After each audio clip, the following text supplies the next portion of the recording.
Paano nga ba gumawa ng isang natural na pagkain para sa ating mga alagang mga hayop? Particularly po sa mga alaga po nating manok at mga itik. Ito po'y ginagawa natin gamit po yung ating mga organic or natural materials na matatagpuan lamang dito po sa ating paligid. Tulad po ng sapal, ng nyog, ng asola, o kaya naman ng rice bran at ng asin. Ang mga raw materials na po na ito ay may dahilan kung bakit natin to ginagamit. Unahin po natin ngayon yung rice bran or ata or darak sa Tagalog.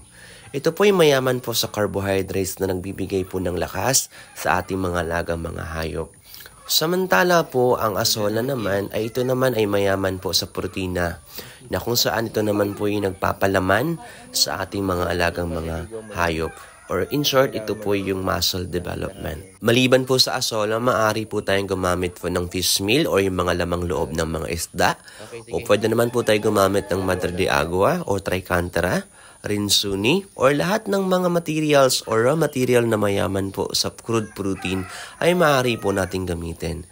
Ang sapal naman po ay ginagamit din po natin para magbigay po ng fats or lipids po sa ating mga alaga. Kung saan ito po ay nagbibigay po ng natural na init sa katawan ng ating mga alagang mga hayop. Maliban po doon, naglagay din po tayo ng asin na kung saan yung asin po ay mayaman naman po sa minerals. Maliban po sa asin, maaari din po tayo gumamit po ng eggshell, seashells po, at maaari din po tayo gumamit po ng carbonitrile bilang source po ng minerals. Maliban po dyan, naglagay din po tayo ng konting fermented plant juice or fermented fruit juice na nilagay po natin sa tubig po na ang ratio po niya is 1 litro ng tubig at 20 ml naman po ng ating concoctions po na fermented plant juice or fermented fruit juice.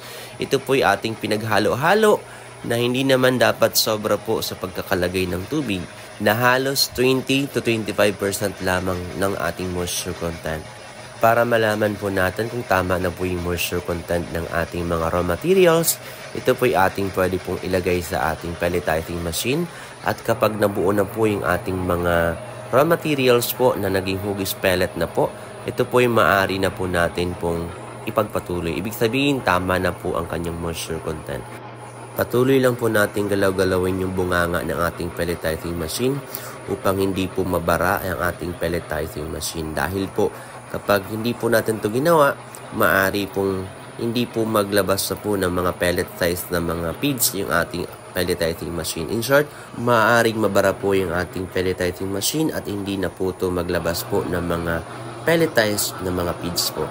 So pagkatapos po natin gawin po, halos 20 minutes lamang, tayo po ay nakagawa po ng 10 to 15 kilograms po ng feeds at kailangan lang po natin itong isan-dry para masigurado natin na hindi po ito madudurog kapag pinapakain na po sa ating mga alaga at maiwasan po yung pagkakaroon ng molds.